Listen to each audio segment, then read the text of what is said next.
നാമത്തിന് മഹത്വമുണ്ടാകട്ടെ. ഏറ്റവും ആദരണീയരായ ദൈവജനത്തിനും ശുശ്രൂഷകർക്കും കർത്താവായ യേശുക്രിസ്തുവിൻ്റെ അതിപരിശുദ്ധമായ നാമത്തിൽ വിനീതമായ വന്ദനം അറിയിക്കുന്നു. ഒരു നിമിഷം നമ്മുടെ കണ്ണുകളും അടയ്ക്കാം. പണ്ട് ഭക്തനായ ഇയ്യോബ് പറഞ്ഞു, ഞാൻ എൻ്റെ കണ്ണ് ദൈവത്തിങ്കിലേക്ക് കണ്ണുനീർ പൊഴിക്കുന്നു എന്ന്.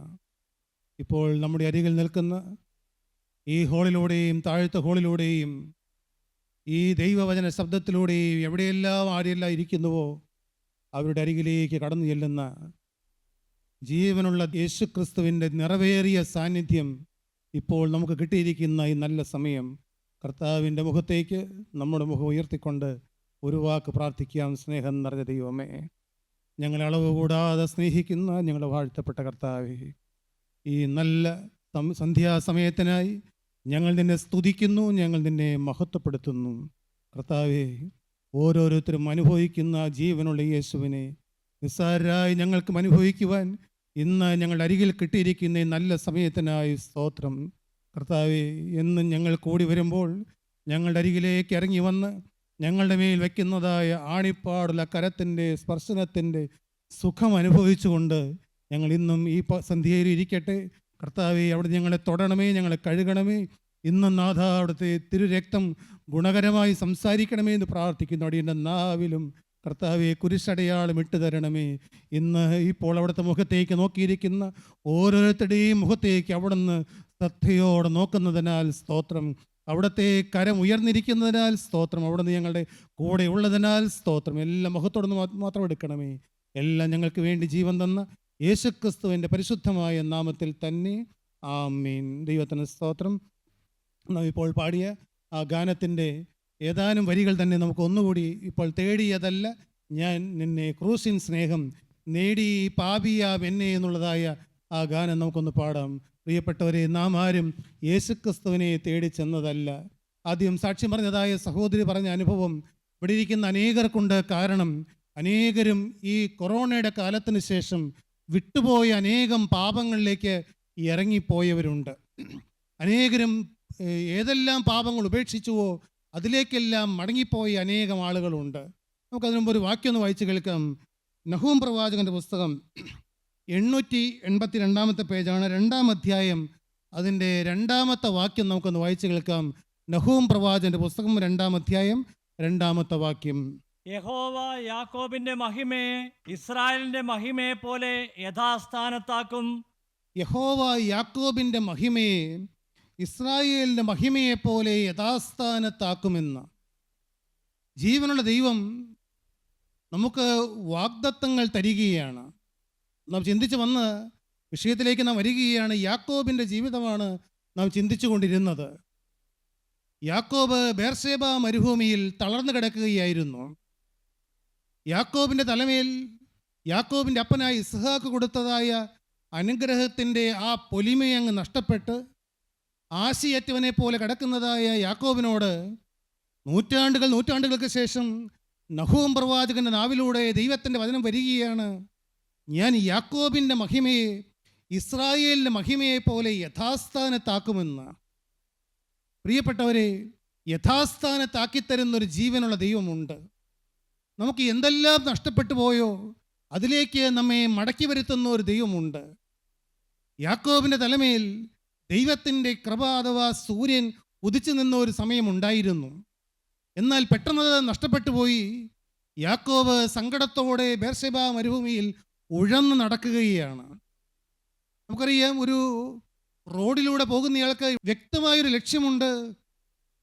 ആനിക്കാട് അല്ലെങ്കിൽ വാഴക്കുളം, മടക്കത്താനം, ഇതെല്ലാം കഴിഞ്ഞ് തൊടുപുഴ എത്തും എന്നുള്ളതായ ഒരു ലക്ഷ്യമുണ്ട്. എന്നാൽ ഒരു മരുഭൂമി എന്ന് പറഞ്ഞാൽ, അതും രാത്രികാലം എന്ന് പറഞ്ഞാൽ, കണ്ണോടിച്ച് നോക്കിയാൽ ചുറ്റും മുഴുവൻ മണൽ പരപ്പുകളാണ്. എങ്ങും അക്കരെ ഒന്നും കാണാനില്ല. മാത്രമല്ല, ഇരുട്ടിലേക്ക് നോക്കിയാലോ വെറും ശൂന്യത മാത്രം. അങ്ങനെ കിടന്നതായ യാക്കോബിൻ്റെ ജീവിതത്തിലേക്ക് എന്ത് നഷ്ടപ്പെട്ടുവോ അത് മടക്കിത്തരാമെന്ന് ജീവനുള്ള ദൈവം യാക്കോബിനോട് വാക്ക് പറയുകയാണ്. പ്രിയപ്പെട്ടവരെ, നാം ഈ സമയമെല്ലാം കേട്ടുകൊണ്ടിരുന്നു. ആദ്യം സാക്ഷ്യം പറഞ്ഞതായ ദൈവത്തിൽ പറഞ്ഞു, ആ 2020 ശേഷം ഏതെല്ലാം പാപങ്ങളെ ഉപേക്ഷിച്ചുവോ അതിലേക്കെല്ലാം ഇറങ്ങിപ്പോയി എന്ന്. കണ്ണുനീര് നഷ്ടപ്പെട്ടു പോയി എന്ന്, പ്രാർത്ഥന നഷ്ടപ്പെട്ടു പോയി എന്ന്, വേദവായന നഷ്ടപ്പെട്ടു പോയി എന്ന്, ഉപവാസ ജീവിതം നഷ്ടപ്പെട്ടു പോയി എന്ന്, ദൈവത്തോടുള്ള ഏകാഗ്രത നഷ്ടപ്പെട്ടു പോയി എന്ന്. ഒരു മനുഷ്യന് പറ്റാകുന്ന ഏറ്റവും വലിയ അപകടമാണ് ക്രിസ്തുവിനോടുള്ളതായ ഏകാഗ്രതയും നിർമ്മലതയും നഷ്ടപ്പെട്ടു പോകുക എന്നുള്ളത്. ഇന്ന് നാം ഇവിടെ ഇരിക്കുന്നു എന്നുള്ളത് കൊണ്ട് അത് നമ്മുടെ ജീവിതത്തിൽ ഉണ്ടായെന്ന് നാം വെറുതെ ഊഹിക്കരുത്.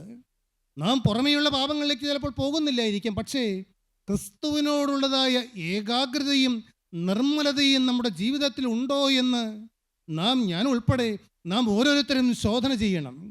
കാരണം അത് നഷ്ടപ്പെട്ടു പോകുന്ന സമയത്താണ് മരണം വരുന്നതെങ്കിൽ, യേശുക്രിസ്തുവിൻ്റെ രണ്ടാമത്തെ വരവ് സംഭവിക്കുന്നത് എങ്കിൽ നാം തള്ളപ്പെട്ടു പോകും. വലിയ കൊടിയ പാപങ്ങൾ എന്ന് പറയുന്ന പാപങ്ങളൊന്നും ചെയ്യണമെന്നില്ല. പ്രിയപ്പെട്ടവരെ, യേശുക്രിസ്തുവിനോടുള്ള ഏകാഗ്രത പോയ ഒരു മനുഷ്യൻ്റെ ഹൃദയം അത് ശൂന്യമാണ്. അവിടെ സ്വസ്ഥതയില്ല, സമാധാനമില്ല, സന്തോഷമില്ല. എന്നാൽ ക്രിസ്തുവിനോടുള്ള ഏകാഗ്രത അത് നിലനിർത്തുന്ന ഒരു ദൈവവേദലിന് അവൻ്റെ ഉള്ളത്തിൽ നിന്ന് തള്ളി വരുന്നതായ ഒരു സ്തുതിയുണ്ട്, ഉള്ളത്തിൽ നിന്ന് തള്ളി വരുന്നതായ ദൈവത്തോടുള്ള ഒരു നന്ദിയുണ്ട്, ഉള്ളത്തിൽ നിന്ന് തിങ്ങി വരുന്നതായ ദൈവത്തോടുള്ള ഒരു സ്നേഹമുണ്ട്. ആ സ്നേഹം അനുഭവിക്കുന്നവരാണ് പാടുന്നത്, കർത്താവേ ഞാൻ നിന്നെ തേടിയതല്ല, ക്രൂശിൻ്റെ സ്നേഹം നേടിയ പാപിയാണ് ഞാൻ. കർത്താവേ എന്നെ തേടി വരുവാൻ യേശുവേ നിനക്ക് പ്രസാദം തോന്നിയല്ലോ. നാം കേട്ടതുപോലെ വീണ്ടും പാപത്തിലേക്ക് ഇറങ്ങിപ്പോയവർ, ഒരിക്കൽ സ്വർഗീയദാനം ആസ്വദിച്ചവർ, മുഴങ്കാൽ മടക്കി പ്രാർത്ഥിക്കുമ്പോൾ എൻ്റെ അപ്പ എന്ന് വിളിക്കുമ്പോൾ യേശുക്രിസ്തുവിൻ്റെ സാന്നിധ്യം അനുഭവിച്ചവർ, യേശുക്രിസ്തുവിൻ്റെ കാലൊച്ച ആത്മാവിൽ പ്രാർത്ഥനാമുറിയിലോ ഏതെങ്കിലും മുറിയുടെ മൂലയിൽ നിന്ന് പ്രാർത്ഥിക്കുമ്പോൾ അനുഭവിച്ചവർ. എൻ്റെ പ്രിയപ്പെട്ടവരെ, പാപത്തിൻ്റെ ഏത് സാഹചര്യത്തിൽ കൊണ്ടിട്ടാലും ഏത് സാഹചര്യത്തിൽ നിന്നാലും ഈ ഹൃദയത്തിലോ വികാരത്തിലോ ചലനത്തിലോ ഈ കണ്ണുകളിലോ ഈ കാതുകളിലോ ഈ നാവുകളിലോ ഒരു സ്ഥലത്ത് പോലും വികാരത്തിൻ്റെയോ വിചാരത്തിൻ്റെയോ ഒരു ഇളക്കം പോലുമില്ലാതെ നല്ല കരുത്തോടെ പ്രാഗൽഭ്യത്തോടെ നിന്നവർ. എന്നാൽ അതെല്ലാം നഷ്ടപ്പെട്ടു പോകുന്ന ഒരു കാലം, അതെന്തൊരു വേദനാകരമായ കാലമാണ്. എന്നാൽ അവരെയും തേടി വരുന്ന ഒരു ദൈവത്തിൻ്റെ സ്നേഹം ഈ കാലങ്ങളിൽ വ്യാപരിച്ചു കൊണ്ടിരിക്കുകയാണ്. പ്രിയപ്പെട്ട ദൈവത്തിൻ്റെ ജനമേ, ആ ദൈവസ്നേഹം തേടി വന്നതുകൊണ്ടാണ് നാം ഓരോരുത്തരും ഇന്ന് ഈ സന്ധ്യയിൽ ഇവിടെ ഒരുമിച്ച് കൂടി വന്നിരിക്കുന്നത്. നമുക്ക് പാടാം, കർത്താവേ തേടിയതല്ല ഞാൻ നിന്നെ, ക്രൂശിൻ സ്നേഹം നേടിയ ഒരു പാപിയാണ് ഞാൻ. പ്രിയപ്പെട്ടവരെ, അത് പറയുമ്പോൾ നിങ്ങൾ ഓരോരുത്തരും ഓർക്കുക, ഞാൻ ഓർക്കട്ടെ, കർത്താവേ ഞാൻ ആരായിരുന്നു, ഞാൻ എവിടെ കിടന്നവനായിരുന്നു. എൻ്റെ 22-ാമത്തെ വയസ്സിൽ മുറുക്കിച്ചോപ്പിച്ച പല്ലും ബീഡി വലിച്ചു പൊള്ളിയ ചുണ്ടും പാറിപ്പറന്ന മുടിയുമുള്ള ഒരു ഹൈന്ദവ ദേശത്ത് ജനിച്ച ഹൈന്ദവനായി എനിക്ക് യേശുവിനെ അന്വേഷിക്കേണ്ട ആവശ്യമുണ്ടായിരുന്നില്ല. എന്നാൽ എന്നെ തേടി എൻ്റെ അരികിലേക്ക് കടന്നു വന്ന ആ സ്നേഹത്തെ ഞാനൊന്ന് ഓർക്കട്ടെ. പ്രിയപ്പെട്ടവരെ, നിങ്ങളൊന്ന് ഓർക്കാമോ? യേശുവേ എന്നെ ഒരിക്കൽ തേടി വന്ന ആ ദൈവസ്നേഹത്തെ ഞാനൊന്ന് മഹത്വപ്പെടുത്തട്ടെ. കർത്താവേ, നിൻ്റെ സ്നേഹം രുചിച്ചറിഞ്ഞിട്ടും നിൻ്റെ വചനത്തിൻ്റെ ശക്തി അറിഞ്ഞിട്ടും ഞാൻ വീണ്ടും പാപത്തിലേക്ക് ഇറങ്ങിപ്പോയിട്ടും എന്നെ വീണ്ടും ചേർക്കാൻ കടന്നു വന്ന ആ ദൈവസ്നേഹത്തെ മഹത്വപ്പെടുത്തിക്കൊണ്ട്, നാഥാ ഞാൻ നിൻ്റെ പാദപീഠത്തിലേക്ക് വരുന്നു, ഞാൻ നിന്നെ സ്തുതിക്കുന്നു, ഞാൻ നിന്നെ മഹത്വപ്പെടുത്തുന്നു. അർത്ഥം അറിഞ്ഞുകൊണ്ട് നിങ്ങൾ കരമടിച്ച് പാടുക. തേടിയതല്ല ഞാൻ നിന്നെ, ക്രൂശിൻ സ്നേഹം തേടി പാപിയാമെന്നെ, തേടിയതല്ല ഞാൻ നിന്നെ, ക്രൂശിൻ സ്നേഹം നേടി പാപിയാമെന്നെ. ഓടുന്നു രാത്രിയിലേക്കു പാടുകൾ ഏറ്റു ഞാൻ, ഓടുന്നു രാക്കിലേക്കു പാടുകൾ ഏറ്റു ഞാൻ, മാറുവാനാവതല്ലീനി ആമേൻ, മാറുവാനാവതല്ലീനി. കർത്താവേ എനിക്കിനി മാറുവാൻ സാധിക്കില്ല, ഞാൻ ഓടുന്നു, ലാക്കിലേക്ക് ഞാൻ ഓടുകയാണ്. തേടിയതല്ല ഞാൻ നിന്നെ, ക്രൂശിൻ സ്നേഹം നേടി പാപിയാമെന്നെ. എന്നാൽ എൻ്റെ ഓട്ടത്തിൽ എവിടെയോ വച്ച് എനിക്ക് സൂര്യൻ നഷ്ടപ്പെട്ടു പോയി, ദൈവത്തിൻ്റെ കൃപ നഷ്ടപ്പെട്ടു പോയി. ഞാനിപ്പോൾ ബേർശേബ മരുഭൂമിയിൽ കിടന്ന് ഉഴന്ന് നടക്കുകയാണ്. നാം ചിന്തിച്ചു, ഹാഗാറിനെ പറ്റി ചിന്തിച്ചു. ഹാഗാർ ബേർശേബ മരുഭൂമിയിൽ ഉഴന്ന് നടന്നു. ഒന്ന് വായിക്കാമോ? ഉൽപ്പത്തി പുസ്തകം 21-ാം അധ്യായം 14-ാമത്തെ വാക്യം. ഹാഗാർ അബ്രഹാമിൻ്റെ വീട്ടിൽ സന്തോഷത്തോടെ സമാധാനത്തോടെ കഴിയുകയായിരുന്നു. പക്ഷേ ഇപ്പോൾ നാം കാണുന്ന കാഴ്ച എന്താണ്? ബേർശേബ മരുഭൂമിയിൽ ഹാഗാർ ഉഴന്ന് നടക്കുന്നു. ഉഴന്ന് നടക്കുന്ന എന്നുള്ള വാക്കിന് ലിവിങ് ബൈബിൾ ഇങ്ങനെയാണ് പറയുന്നത്, വാണ്ടറിങ് എയിംലെസ്ലി എന്ന് പറഞ്ഞാൽ ലക്ഷ്യമില്ലാതെ നടക്കുന്നു.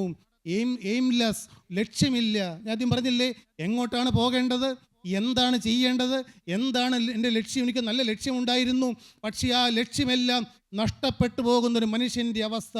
ഇങ്ങനെ ഉഴന്ന് നടക്കുകയാണ്. ഏത് പാപം ചെയ്താലാണ് സന്തോഷം കിട്ടുന്നത്, ഏത് പാപത്തിലേക്കാണ് പോകേണ്ടത്? ഒരിക്കൽ ഈ ജയജീവിതം അനുഭവിച്ചവർ പാപത്തിലേക്ക് വീണുപോയി കഴിഞ്ഞാൽ വീണ്ടും നിരാശയിലേക്ക് കൂപ്പുകുത്തും. പിന്നെ അവർ ഒരു പാപം ചെയ്യും, വീണ്ടും അടുത്ത പാപം ചെയ്യും. എല്ലാം എന്തിനാണെന്നറിയാമോ? ആരെയോ തോൽപ്പിക്കാൻ വേണ്ടി ചെയ്യുന്നത് പോലെ തന്നെത്താനെ തോൽപ്പിക്കുകയാണ്.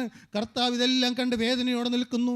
പ്രിയപ്പെട്ടവർ, എന്നാൽ മദ്യപാനം വിട്ടവർ മദ്യപിക്കാൻ പോകുന്നു, സിനിമ വിട്ടവർ സിനിമ കാണാൻ പോകുന്നു, അശുദ്ധി വിട്ടവർ അശുദ്ധിയിലേക്ക് നോക്കാൻ ശ്രമിക്കുന്നു, യൂട്യൂബിലേക്ക് നോക്കാൻ ശ്രമിക്കുന്നു. പക്ഷേ എങ്ങുമെങ്ങും ഒന്നും ആകുന്നില്ല.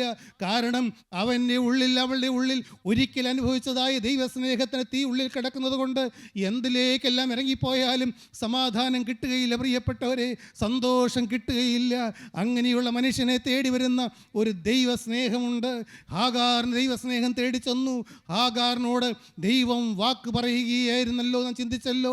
ഇതാ ഏലിയാവ് ബേർശേബ മരുഭൂമിയിൽ കണ്ണുനീരോടെ കടന്നു. എന്നാൽ ഏലിയാവിനോടും ദൈവം വാക്ക് പറഞ്ഞു, മകനെ, നിന്റെ ജീവിതം ഇവിടെ തീരുകയല്ല. നിങ്ങളോട് ഞാൻ വിനയത്തോടെ ചോദിക്കട്ടെ, നിങ്ങളുടെ ലക്ഷ്യം നഷ്ടപ്പെട്ട് അയ്യോ ഞാൻ എന്തിനാണ് ഇങ്ങനെ ഈ കൂട്ടായ്മയ്ക്ക് വരുന്നത്, ഇങ്ങനെ വന്നിട്ട് എന്താണ് പ്രയോജനം, എനിക്കൊന്നും അനുഭവിക്കാൻ സാധിക്കുന്നില്ലല്ലോ എന്ന് നിങ്ങളുടെ ഉള്ളിൽ വേദനയുണ്ട് എങ്കിൽ ഇവിടെ നാം വായിക്കുന്നു. ഒന്ന് വായിക്കാം, 21:14, ഉൽപ്പത്തി 21:14. അവൾ പുറപ്പെട്ടു പോയി ബേർശേബ മരുഭൂമിയിൽ ഉഴന്നു നടന്നു. അവൾ പുറപ്പെട്ടു പോയി ബേർശേബ മരുഭൂമിയിലൂടെ ഉഴന്ന് നടക്കുകയാണ്. അങ്ങോട്ടും ഇങ്ങോട്ടും അലഞ്ഞു നടക്കുകയാണ്. കാരണം സ്വസ്ഥതയില്ല, സമാധാനമില്ല, സന്തോഷമില്ല. പ്രിയപ്പെട്ടവരെ, ഉഴന്ന് നടക്കുന്നതായ മനുഷ്യൻ്റെ ഒരു അവസ്ഥയുണ്ട്. നമുക്ക് ചിന്തിക്കാം. ദൈവത്തിന് സ്തോത്രം, ദൈവത്തിൻ്റെ വലിയ നാമം മഹത്വപ്പെടട്ടെ. ആവർത്തന പുസ്തകം 2-ാം അധ്യായം 1-ാം വാക്യം നമുക്ക് വായിച്ചു കേൾക്കാം. ചിന്തിച്ച് വന്നത് എന്താണ്? യാക്കോബ് ബേർശേബ മരുഭൂമിയിൽ ഉഴന്ന് നടന്നു, അലഞ്ഞു നടന്നു. ഒരു ലക്ഷ്യം കിട്ടുന്നില്ല. നല്ല ലക്ഷ്യത്തോടെ സ്വന്തം വീട്ടിൽ നിന്ന് ഇറങ്ങിയതാണ്, പക്ഷേ ഇതാ ലക്ഷ്യത്തിലേക്ക് എത്തുമെന്ന് തോന്നുന്നില്ല. ചിന്തിച്ചുകൊണ്ട് യാക്കോബ് അവിടെ കിടക്കുകയായിരുന്നു. ഏലിയാവ് ഇറങ്ങി പുറപ്പെട്ടതാണ് ദൈവജനമായ ഇസ്രായേൽ നടത്തുന്നതിന് വേണ്ടി. പക്ഷേ ഏലിയാവിന് മനസ്സിലായി, ഇല്ല, അതെല്ലാം വഴിയിൽ വെച്ച് തീരുകയാണ് എന്ന്. ഹാഗാറിന് തോന്നി, എല്ലാം നല്ലതുപോലെ പോകുന്നത് പോലെ തോന്നി. യജമാനുണ്ട്, മകനുണ്ട്, കഴിക്കാൻ ആഹാരമുണ്ട്, സേവക വൃന്ദമുണ്ട്. പക്ഷേ എല്ലാം ഒരു നിമിഷം കൊണ്ട് നഷ്ടപ്പെട്ടു പോയി, എല്ലാം തീരുന്നെന്ന് തോന്നിപ്പോയി. ഇവിടെ നാം വായിക്കുന്നത് ഇസ്രായേൽ ജനത്തിൻ്റെ അവസ്ഥയാണ്. വായിച്ചു കേൾക്കാം. ആവർത്തന പുസ്തകം 2-ാം അധ്യായം 1-ാം വാക്യം മുതൽ. അനന്തരം യഹോവ എന്നോട് കൽപ്പിച്ചതുപോലെ നാം തിരിഞ്ഞ് ചെങ്കടൽ വഴിയായി മരുഭൂമിയിലേക്ക് യാത്ര പുറപ്പെട്ടു. നാം ഏറിയ നാൾ സേയീർ പർവ്വതത്തെ ചുറ്റി നടന്നു. നാം ഏറിയ നാൾ സേയീർ പർവ്വതത്തെ ചുറ്റി നടന്നു. ഇസ്രായേൽ ജനം 11 ദിവസം മാത്രം വഴിയുള്ളതായ കനാൻ ദേശത്തേക്ക് പോകുമ്പോൾ അവര് 40 വർഷക്കാലം സേയീർ പർവ്വതത്തെ ചുറ്റി നടക്കുകയാണ്. അവർക്ക് ഇങ്ങനെ ചുറ്റി നടക്കുന്നുണ്ട്, പക്ഷേ മുന്നോട്ട് പോകുന്നില്ല. അപ്പോൾ ദൈവം എന്ത് പറഞ്ഞു? താഴെ വായിക്കാം. പിന്നെ യഹോവ എന്നോട് കൽപ്പിച്ചത്, നിങ്ങൾ ഈ പർവ്വതം ചുറ്റി നടന്നത് മതി. നിങ്ങൾ ഈ പർവ്വതം ചുറ്റി നടന്നത് മതി. പ്രിയപ്പെട്ടവരെ, നിങ്ങൾ ഈ നടപ്പെല്ലാം നടന്നത് മതി. നിങ്ങളിങ്ങനെ നടന്നാൽ യാതൊരു പ്രയോജനവും കിട്ടുകയില്ല. നിങ്ങൾ ഈ പർവ്വതത്തെ ഇങ്ങനെ ചുറ്റി നടക്കുന്നുണ്ട്, പക്ഷേ നിങ്ങൾ എത്തേണ്ടതായ ലക്ഷ്യസ്ഥാനം എത്രയോ ദൂരെയാണ്.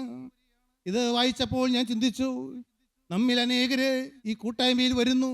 സന്തോഷമല്ലേ? തീർച്ചയായും. 2 മണിക്കൂർ സമയം കിട്ടുമ്പോൾ എന്തൊരു ആനന്ദമാണ്. നാം ഒരുമിച്ച് ആരാധിക്കുമ്പോൾ, ദൈവക്കൾ സാക്ഷ്യം പറഞ്ഞ് കേൾക്കുമ്പോൾ നല്ല സന്തോഷമാണ്. നാം വരുന്നു, നാം പോകുന്നു. ഇതിങ്ങനെ ഒരാവർത്തനമായി ചെയ്തുകൊണ്ടിരിക്കുന്നു.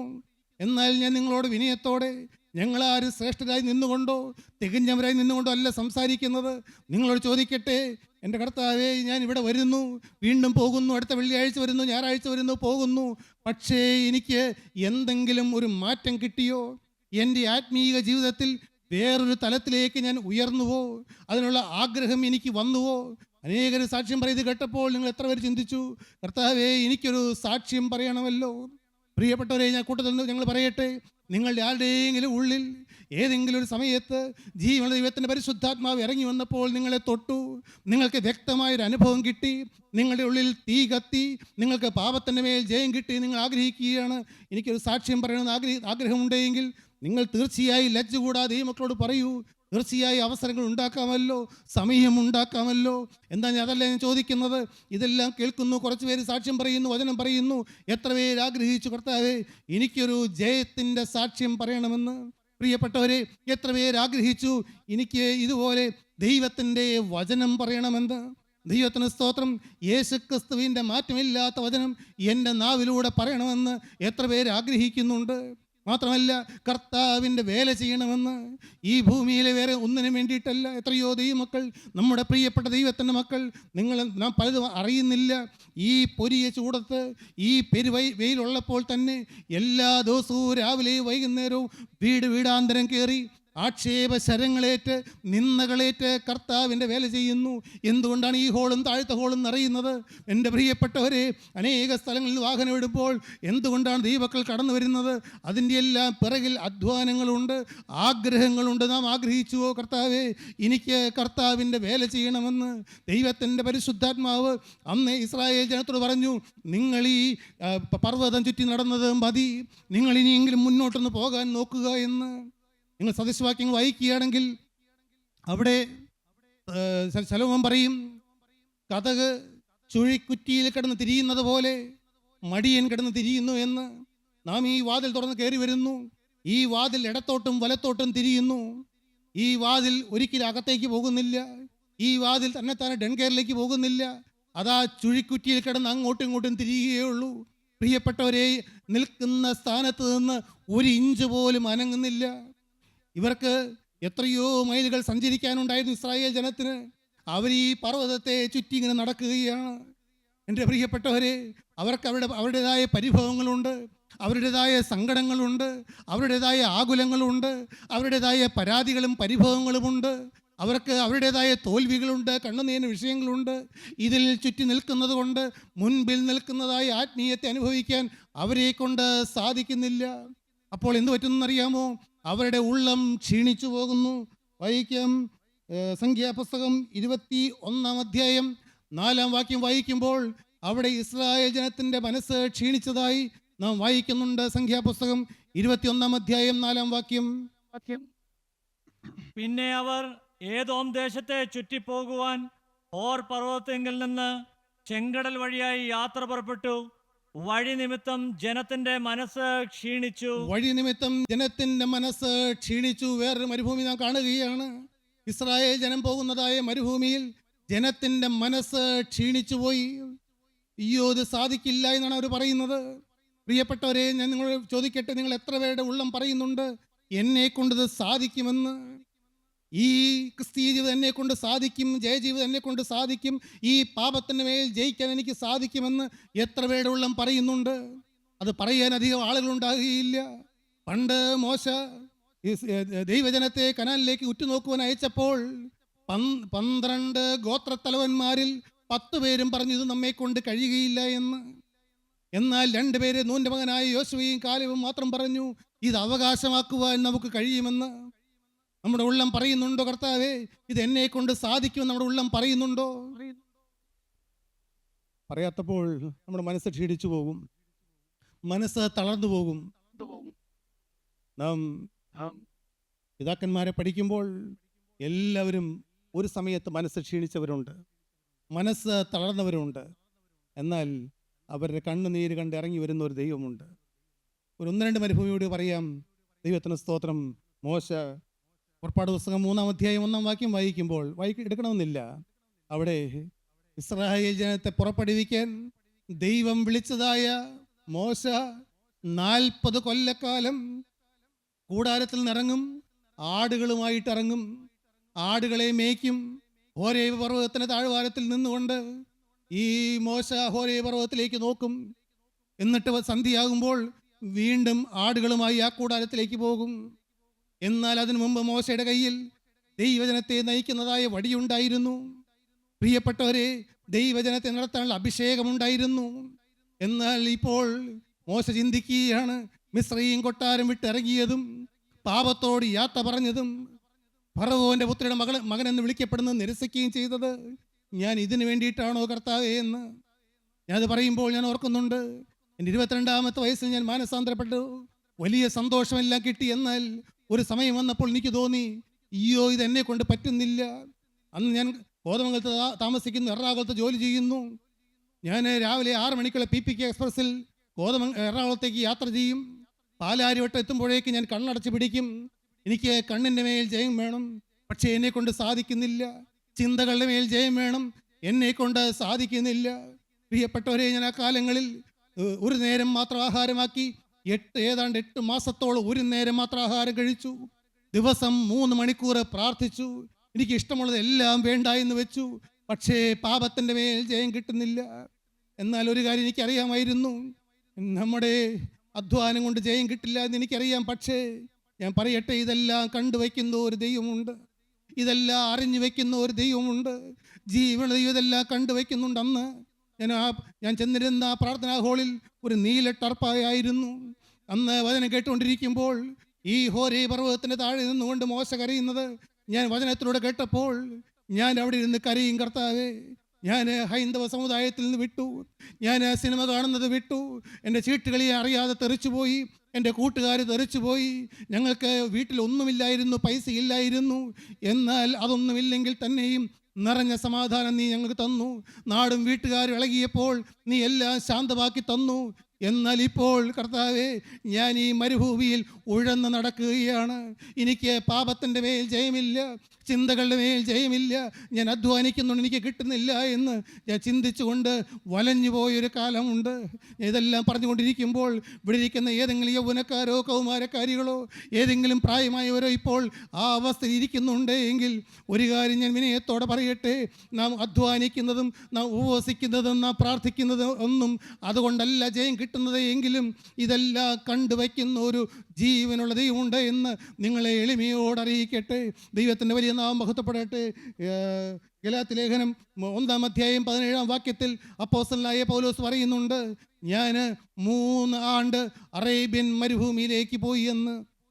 അന്ന് ഞാൻ ആ പാപത്തിൻ്റെ മേൽ ജയമില്ലാതെ വലഞ്ഞ കാലത്ത് എന്നോട് ദൈവദാസൻ ചോദിച്ചു, മകനെ, അപ്പോസ്തലനായ പൗലോസിന് പോലും ഒരു 3 വർഷക്കാലം അറേബ്യൻ മരുഭൂമിയിൽ ഒരു പോരാട്ടകാലം ഉണ്ടായിരുന്നു.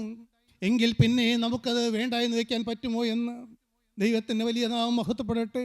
അപ്പോസ്തലനായ പൗലോസിന് പോലും 3 വർഷക്കാലം അറേബ്യൻ മരുഭൂമിയിൽ ഒരു പോരാട്ടകാലം. എൻ്റെ പ്രിയപ്പെട്ടവരെ, മറ്റ് ദൈവമക്കൾ, ഇസ്രായേൽ മക്കൾ ലക്ഷ്യമില്ലാതെ നടന്നു.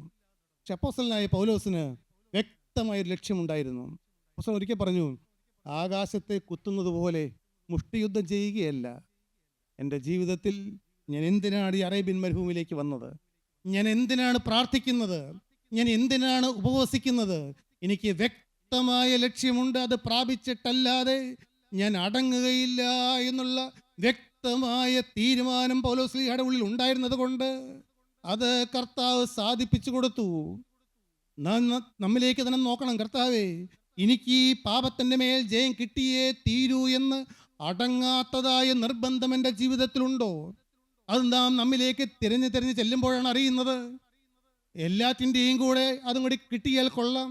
സ്വന്തം സുഖങ്ങൾ വിടാൻ പറ്റില്ല, സ്വന്തം താല്പര്യങ്ങൾ വിടാൻ പറ്റില്ല.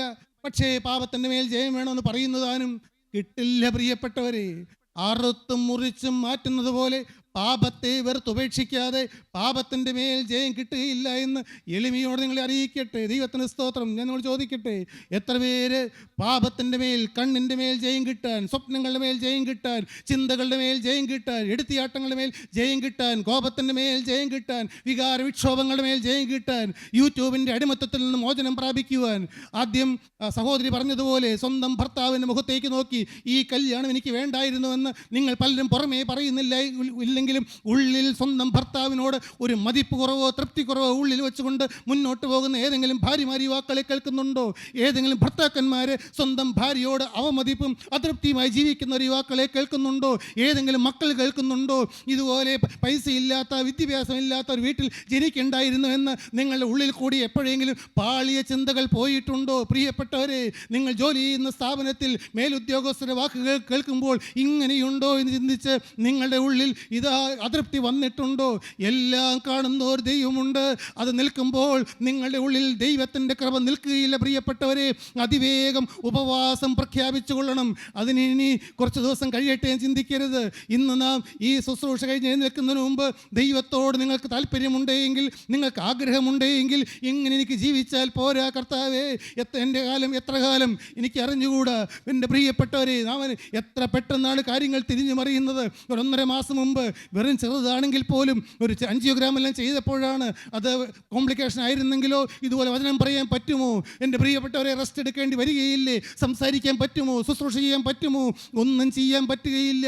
ഈ നമുക്ക് ആരോഗ്യമുള്ളപ്പോൾ, ശബ്ദിക്കാൻ വാക്കുള്ളപ്പോൾ, ശബ്ദമുള്ളപ്പോൾ, കർത്താവേ എനിക്ക് എൻ്റെ കർത്താവിൻ്റെ സാക്ഷിയാകണം. എനിക്ക് എൻ്റെ കർത്താവിൻ്റെ സ്നേഹം അനേകരോട് പറയണം. കർത്താവേ, അത് വെറുതെ പറഞ്ഞാൽ പോരാ. എനിക്ക് ഉന്നതമായ നിലവാരങ്ങൾ എൻ്റെ നാഥ, എനിക്ക് യേശുക്രിസ്തുവിൻ്റെ സ്നേഹത്തിൻ്റെ ഒരു അപ്പോസ്തലനായി എനിക്ക് മാറണം. കർത്താവേ, ആരെയെ കുറ്റം പറയാൻ എൻ്റെ നാവ് ഞാൻ ഉപയോഗിക്കുകയില്ല. യേശുവേ, ഞാനൊരു പരാതിക്കാരി ആയിരിക്കുകയില്ല. ഞാനൊരു പരാതിക്കാരനായിരിക്കുകയില്ല. എൻ്റെ യേശുവേ, ഞാനൊരു അതൃപ്തിയുള്ള വ്യക്തി ആയിരിക്കുകയില്ല. എൻ്റെ ദൈവമേ, ഞാനൊരു അശുദ്ധനോ ആയിരിക്കുകയില്ല എന്ന് നിങ്ങൾക്ക് തന്നെത്താൻ തീരുമാനിക്കാൻ പറ്റുമോ? എങ്കിൽ അറേബ്യൻ മരുഭൂമിയിൽ അപ്പോസ്തലനായ പൗലോസ് ആ മരുഭൂമിയിൽ ഇരുന്നു കൊണ്ട് ദൈവത്തോട് പറഞ്ഞ, കർത്താവേ, ഞാൻ വെറുതെ മുഷ്ടിയുദ്ധം ചെയ്യുകയല്ല, വെറുതെ പ്രാർത്ഥിക്കുകയല്ല. എൻ്റെ പ്രാർത്ഥന കേൾക്കുന്ന ഒരു ദൈവമുണ്ട്. എനിക്ക് ജയം തരുന്ന ഒരു ദൈവമുണ്ട്. അപ്പോസ്തലൻ പറഞ്ഞു, റോമക്കെഴുതിയ ലേഖനം 7-ാം അധ്യായത്തിൽ പറഞ്ഞു, അയ്യോ ഞാൻ അരിഷ്ട മനുഷ്യൻ. ചോദിക്കട്ടെ, നിങ്ങളുടെ ഉള്ളിൽ തോന്നിയിട്ടുണ്ടോ എന്നെങ്കിലും, കർത്താവേ, ഞാൻ ഇത്ര ചീത്തയായൊരു സ്ത്രീയാണോ, ഇത്ര ചീത്തയായൊരു പുരുഷനാണോ, എൻ്റെ ഉള്ളിലാണോ ഇങ്ങനെയുള്ള വികാരങ്ങളും ചിന്തകളും ആഗ്രഹങ്ങളും മനോഭാവങ്ങളെല്ലാം ഉള്ളത് എന്ന് നിങ്ങൾക്ക് എന്തെങ്കിലും തോന്നിയിട്ടുണ്ടോ? കർത്താവേ, എനിക്ക് ആഗ്രഹമുണ്ട്, എനിക്ക് നന്മ ചെയ്യണമെന്ന് ആഗ്രഹമുണ്ട്, പക്ഷേ എന്നെ കൊണ്ട് സാധിക്കുന്നില്ല. നിങ്ങൾ എന്തെങ്കിലും അത് കണ്ടെത്തിയിട്ടുണ്ടോ? പ്രിയപ്പെട്ടവരെ, ആദാമി സന്ധ്യകളായ നമ്മുടെ ഉള്ളിൽ പാപം വാഴുന്നു, ശരിയാണ്. എന്നാൽ ഈ പാപത്തിൻ്റെ മേൽ ജയിക്കാൻ സാധിക്കുമെന്നാണ് പറയുന്നത്. ദൈവത്തിന് സ്തോത്രം. എന്തുകൊണ്ടാണ് യാക്കോബ് ആ മരുഭൂമിയിൽ ഉഴന്ന് നടക്കേണ്ടി വന്നത്? എന്തുകൊണ്ടാണ്? ഇതാ സ്വന്തം അപ്പനോട് കളവ് പറഞ്ഞിട്ടാണ് യാക്കോബ് ഓടിപ്പോകുന്നത്. ഒരു മനുഷ്യൻ പാപം ചെയ്ത് എവിടെ ഓടിപ്പോയാലും അവന് പിറകെ ഇതാ ആ പാപം അവനെ വേട്ടയാടിക്കൊണ്ടിരിക്കും.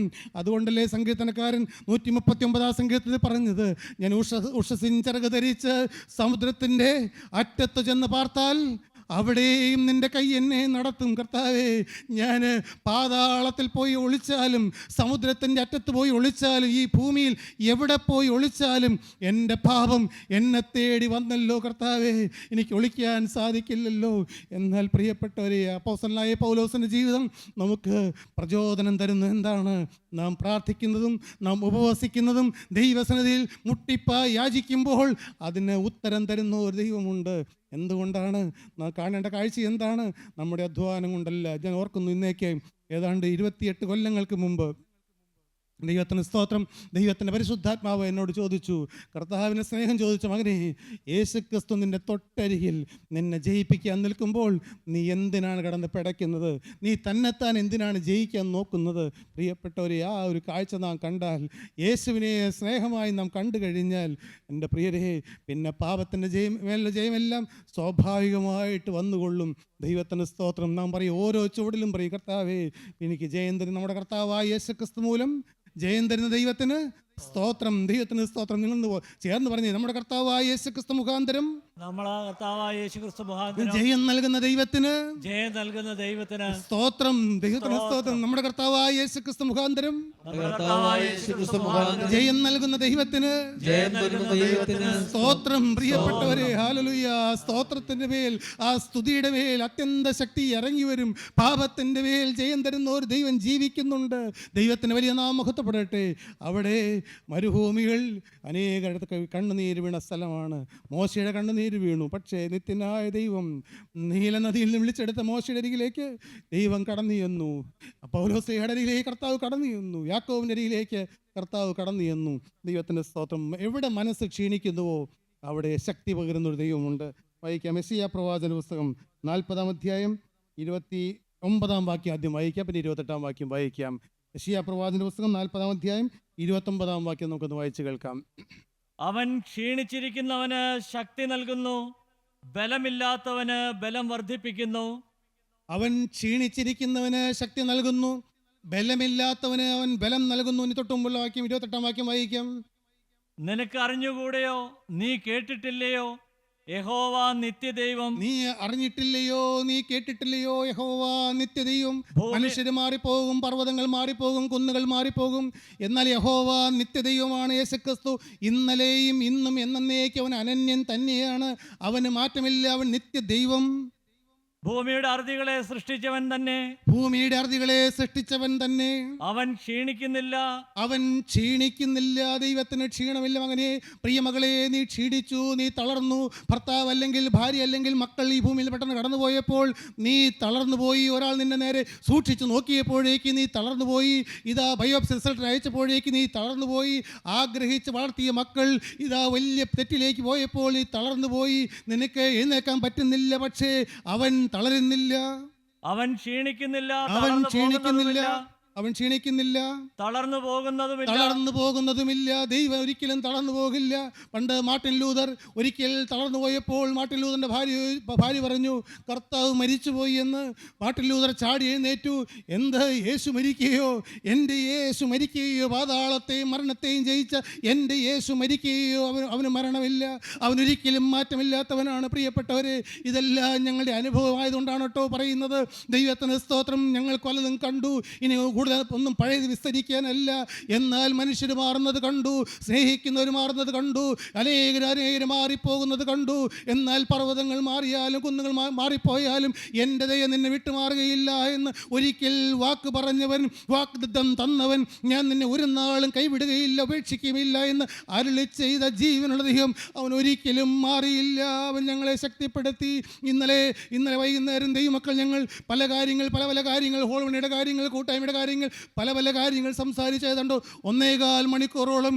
അപ്പോൾ ഞങ്ങളെല്ലാം ഉള്ളം തുള്ളുകയാണ്. കർത്താവേ, 5 കൊല്ലങ്ങൾക്ക് മുമ്പ് മാർച്ചിൽ അങ്ങനെ പറയാൻ ഒന്നുമില്ല, ഒരു കൂട്ടായ്മയില്ല, ദൈവമക്കളില്ല, ദൈവവേലയില്ല, ഒന്നുമില്ല, എല്ലാം അടഞ്ഞ അധ്യായങ്ങളായിരുന്നു.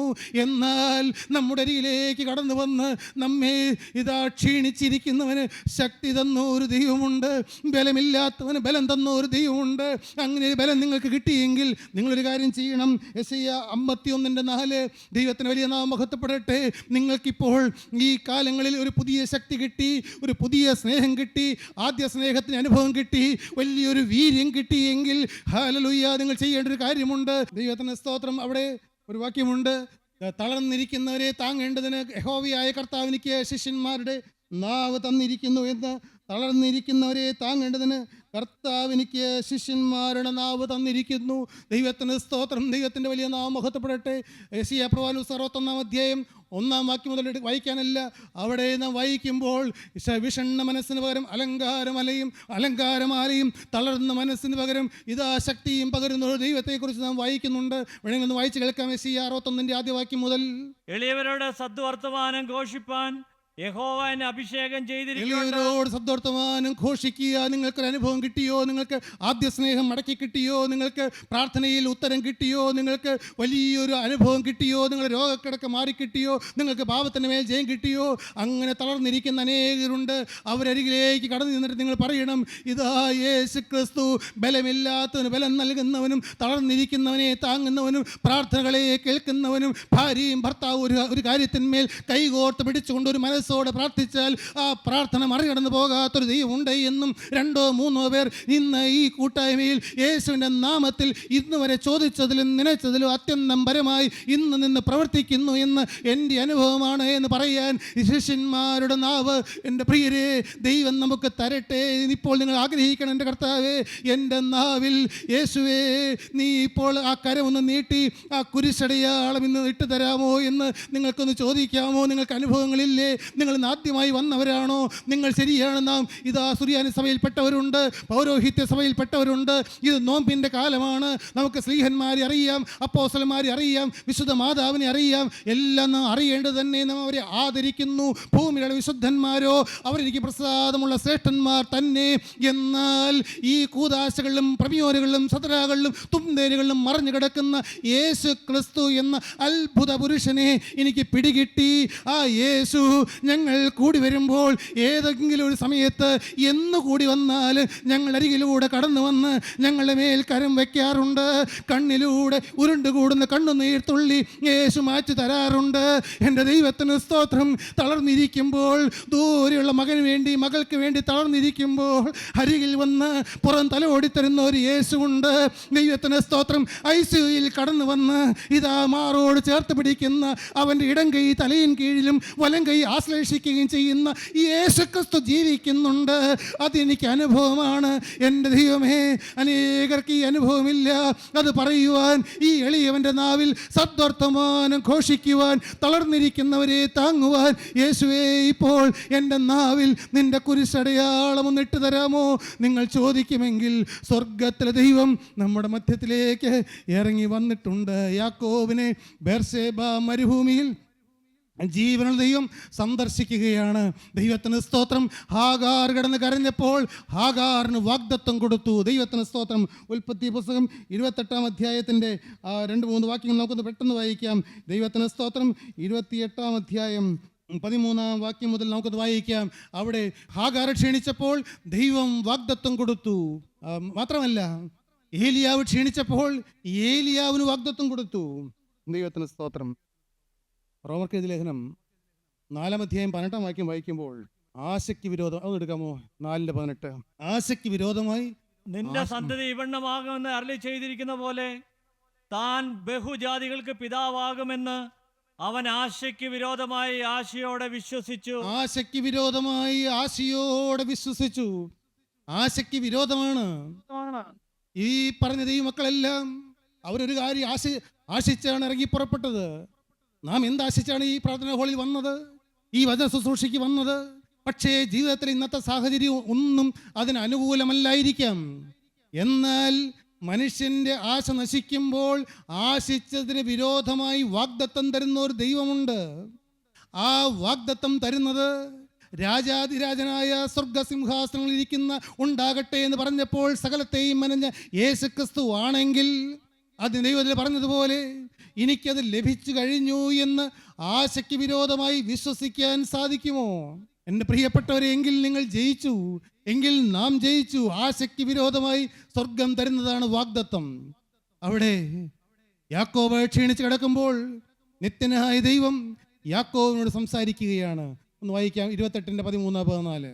അതിന്മീതെ യഹോവ നിന്ന് അരുളി ചെയ്തത്, ഞാൻ നിന്റെ പിതാവായ അബ്രഹാമിന്റെ ദൈവവും ഇസ്ഹാക്കിന്റെ ദൈവവുമായ യഹോവയാകുന്നു. നീ കിടക്കുന്ന ഭൂമിയെ ഞാൻ നിനക്കും നിന്റെ സന്തതിക്കും തരും. നിന്റെ സന്തതി ഭൂമിയിലെ പൊടി പോലെയാകും. നീ പടിഞ്ഞാറോട്ടും കിഴക്കോട്ടും വടക്കോട്ടും തെക്കോട്ടും പരക്കും. നീ മുഖാന്തരവും നിന്റെ സന്തതി മുഖാന്തരവും ഭൂമിയിലെ സകല വംശങ്ങളും അനുഗ്രഹിക്കപ്പെടും. ദൈവത്തിന് സ്തോത്രം. 7 അനുഗ്രഹങ്ങളാണ് യാക്കോബിനോട് വാഗ്ദത്തങ്ങളാണ് ദൈവം പറയുന്നത്. നമുക്ക് അടുത്ത ക്ലാസ് ചിന്തിക്കാം.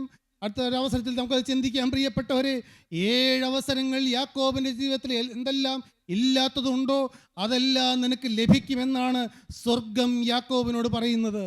ഈ വാഗ്ദത്തം കേട്ടപ്പോൾ, ദൈവത്തിൻ്റെ സ്വരം കേട്ടപ്പോൾ ഞങ്ങൾ എത്ര ശബ്ദത്തിൽ പറഞ്ഞാലും എന്തെല്ലാം പറഞ്ഞാലും നിങ്ങളുടെ ഉള്ളം ചലിക്കുകയില്ല. എന്നാൽ ഞങ്ങൾക്കൊരു കാര്യം അറിയാം, നിസ്സാര മനുഷ്യരുടെ നാവിലൂടെ ദൈവത്തിൻ്റെ വചനം ഇറങ്ങി വരുമ്പോൾ നിങ്ങളുടെ ഉള്ളിൽ ദൈവശബ്ദം വന്ന് മുഴങ്ങിയാൽ, അന്ന് യാക്കോബ് ചാടി എഴുന്നേറ്റിട്ട് പറഞ്ഞു, ഇത് ഈ സ്ഥലത്ത് യഹോവയുണ്ട് സത്യം, ഞാനോ അതറിഞ്ഞില്ല. കർത്താവേ, ഞാൻ നിന്നോടൊരു വാക്ക് പറയാൻ പോവുകയാണ്, ഞാനൊരു നേർച്ച നേരാൻ പോവുകയാണ്. ദൈവത്തിന് സ്തോത്രം. യാക്കോബ് വന്ന് ദൈവത്തോടൊരു വാക്ക് പറഞ്ഞു. പ്രിയപ്പെട്ടവരെ, ഇംഗ്ലീഷിൽ പറയും കോൺഫറൻസ് മേക്കത്ത് എ ഫുൾ മാൻ. ഒരു കൂട്ടായ്മ, ഒരു കോൺഫറൻസ്, അത് ഒരു തികഞ്ഞ മനുഷ്യനെ ഉണ്ടാക്കുമെന്ന് ഞാൻ അതിനോട് ചേർത്ത് പറയട്ടെ. ഒരു സമർപ്പണമാണ്, ഒരു നേർച്ചയാണ് ഒരു ആത്മീയ മനുഷ്യനെ സൃഷ്ടിക്കുന്നത്. ദൈവത്തിന് സ്തോത്രം. ഒരു സമർപ്പണം. യാക്കോബ് ദൈവസന്നിധിയിൽ നേർച്ച നേരുകയാണ്. ഒരു വാക്യം കൂടി വായിക്കാമോ? സംഖ്യാപുസ്തകം 30-ാം അധ്യായം 1-2 വാക്യങ്ങൾ കൂടി വായിച്ചിട്ട് നമുക്ക് ഇന്നത്തെ ശുശ്രൂഷ നിർത്താമല്ലോ. സംഖ്യാപുസ്തകം 30-ാം അധ്യായം 1-2 വാക്യങ്ങൾ. മോശെ ഇസ്രായേൽ മക്കളുടെ ഗോത്രപ്രധാനികളോട് പറഞ്ഞത്, യഹോവ കൽപ്പിച്ചിരിക്കുന്ന കാര്യം എന്തെന്നാൽ, ആരെങ്കിലും യഹോവയ്ക്ക് ഒരു നേർച്ച നേരുകയോ, ആരെങ്കിലും മോശയിലൂടെ ദൈവം ഇസ്രായേൽ മക്കളോട് പറയുകയാണ്, ആരെങ്കിലും യഹോവയ്ക്ക് ഒരു നേർച്ച നേരുകയോ, ഒരു പരിവർജന വ്രതം ദീക്ഷിപ്പാൻ ശപഥം ചെയ്യുകയോ ചെയ്താൽ, ഒരു പരിവർജന വ്രതം നിവർത്തിപ്പാൻ ശപഥം ചെയ്യുകയോ ചെയ്താൽ, അവൻ വാക്കിന് ഭംഗം വരുത്താതെ, അവൻ തന്റെ വായിൽ നിന്ന് പുറപ്പെട്ടതായ വാക്കിന് ഭംഗം വരുത്താതെ, തന്റെ വായിൽ നിന്ന് പുറപ്പെട്ടതുപോലെ ഒക്കെയും നിവർത്തിക്കണം. തന്റെ വായിൽ നിന്ന് പുറപ്പെട്ടതുപോലെയൊക്കെയും നിവർത്തിക്കണം. ദൈവത്തിന്റെ കർശനമായ നിബന്ധനയാണ്. നിങ്ങൾ ഒരു നേർച്ച നേരുന്നുവെങ്കിൽ ഈ നാവ് കൊണ്ട് പരിവർജന വ്രതം എന്താണ്? കർത്താവേ, ഞാൻ മരണപര്യന്തം ഇത് യഹോവയ്ക്ക് വിശുദ്ധമെന്നുള്ള നെറ്റിപ്പട്ടം എനിക്കുണ്ടായിരിക്കും.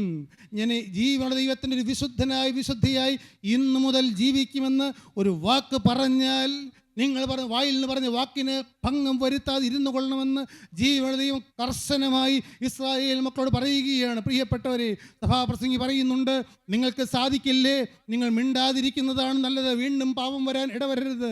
എൻ്റെ പ്രിയപ്പെട്ടവരെ, പാപത്തെ വിടാൻ പരിപാടിയില്ലേ, എടുത്ത് തീരുമാനമൊന്നും പറഞ്ഞേക്കരുത്. എന്നാൽ തീരുമാനം പറഞ്ഞില്ലെങ്കിൽ നമ്മുടെ നിത്യത എവിടെ ചെല്ലും?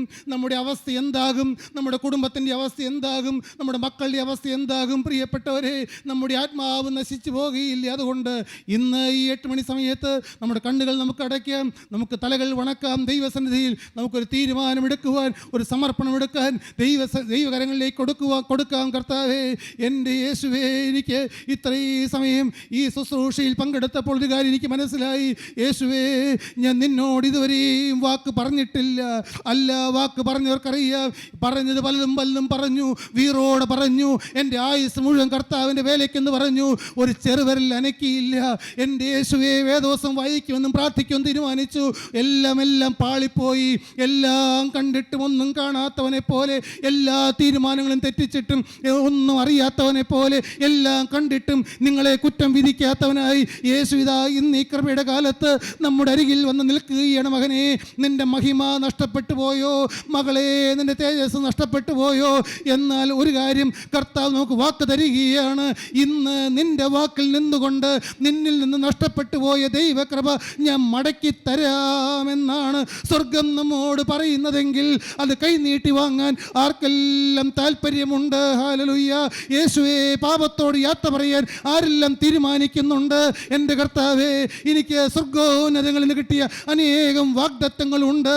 ഇന്നും നീ എന്നോട് വാക്ക് പറയുകയാണല്ലോ, ഞാൻ നിന്നെ അനുഗ്രഹിക്കാമെന്ന്, ഞാൻ നിന്നെ എൻ്റെ സാക്ഷിയാക്കി മാറ്റാമെന്ന്, എൻ്റെ മഹിമ ഞാൻ നിനക്ക് തിരികെ തരാമെന്ന്. കർത്താവേ, നീ വാക്ക് പറഞ്ഞല്ലോ.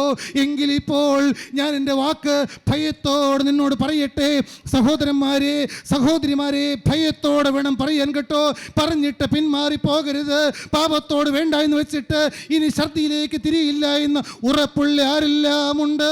ഇത് നേർച്ച നിവർത്തിക്കാനുള്ള സമയമാണ്.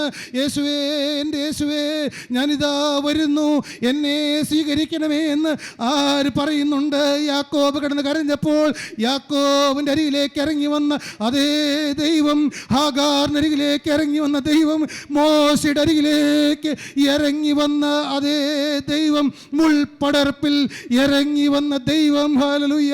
മുൾപടർപ്പ് കത്തുന്നുണ്ട്, പക്ഷെ അത് വെന്തു പോകുന്നില്ല.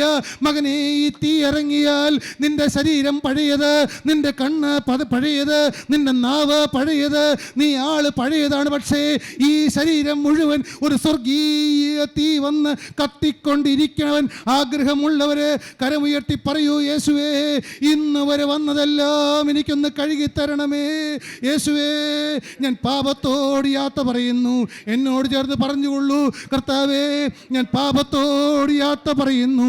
എന്നെ പിശാച് പലപ്പോഴും വീഴിച്ചു. ഞാൻ വീണ്ടും വീണ്ടും പാപത്തിലേക്ക് ഇറങ്ങിപ്പോയി. എന്നാൽ നാഥാ, ഇന്ന് ഞാൻ എൻ്റെ ജീവിതം മുഴുവനായി യാതൊരു വ്യവസ്ഥയുമില്ലാതെ എൻ്റെ ഹൃദയം പിളർന്ന് എല്ലാ പാപവും അഴുക്കും ഞാനിതാ ആ കുരിശിൻ ചുവട്ടിൽ ഉപേക്ഷിക്കുന്നു. കർത്താവേ, എന്നെ ആ തിരുരക്തത്താൽ ഒന്ന് കഴുകി എൻ്റെ മേലേക്ക് പരിശുദ്ധാത്മാവിനെ അയക്കണമേ. ആ തീ ഒന്ന് അയക്കണമേ. കർത്താവേ, മുൾപ്പടർപ്പിറങ്ങിയ തീ ഇപ്പോൾ എന്നെ ഒന്ന് കത്തിക്കണമേ. യേശുവേ, ഇന്ന് മുതൽ ഞാൻ നിന്റെ വക. എൻ്റെ യേശുവേ, ഇന്ന് മുതൽ ഞാൻ നിന്റെ വക. പറയാത്ത ആരെങ്കിലും ഉണ്ടോ? എൻ്റെ യേശുവേ, ഇന്ന് മുതൽ ഞാൻ നിന്റെ വക. കരങ്ങൾ താഴ്ത്തിയിടാം, നമുക്ക് പ്രാർത്ഥിക്കാം. സ്നേഹം നിറഞ്ഞ ദൈവമേ, കരുണയുള്ള കർത്താവേ, ഈ നല്ല ദിവസത്തിനായി ഞങ്ങൾ നിന്നെ സ്തുതിക്കുന്നു, ഞങ്ങൾ നിന്നെ മഹത്വപ്പെടുത്തുന്നു. കർത്താവേ, വീണ്ടും വീണ്ടും അവിടെ നിന്ന് ഞങ്ങളെ സന്ദർശിക്കാൻ ഇറങ്ങി വരുന്ന നല്ല സമയങ്ങൾക്കായി സ്തോത്രം. എൻ്റെ നാഥ കർത്താവേ, ഞങ്ങളെല്ലാം ഓടി വന്ന കുരിശിൻ്റെ മറവിൽ മറയുന്നു. അവിടെ തൃക്കര ഉയർന്നു നിൽക്കണമേ. ഇന്ന് കടന്നു വന്ന ഓരോരുത്തരുടെയും തലമേൽ, ഈ ശുശ്രൂഷയിൽ പങ്കെടുത്തവരുടെയും മേലും ഇനി പങ്കെടുക്കാനിരിക്കുന്നവരുടെ മേലും അവിടുത്തെ കൃപ പകരണമേ എന്ന് പ്രാർത്ഥിക്കുന്നു. കൂട്ടായ്മയോട് നടത്തുന്നതിനാൽ സ്തോത്രം. അവിടെ നിന്ന് നാഥനായി നായകനായി ഉള്ളതിനാൽ ഞങ്ങൾ നിന്നെ സ്തുതിക്കുന്നു. ഇനി ഞങ്ങൾ കൂടി കാണുമ്പോൾ അവിടുത്തെ കൃപയിൽ ഞങ്ങൾ മറയ്ക്കണമേ. എല്ലാ മഹത്വത്തോടെ മാത്രം എടുക്കണമേ. എല്ലാ ഞങ്ങൾക്ക് വേണ്ടി ജീവൻ തന്ന യേശുക്രിസ്തുവിൻ്റെ പരിശുദ്ധമായ നാമത്തിൽ തന്നെ. ആമീൻ. ഓക്കെ.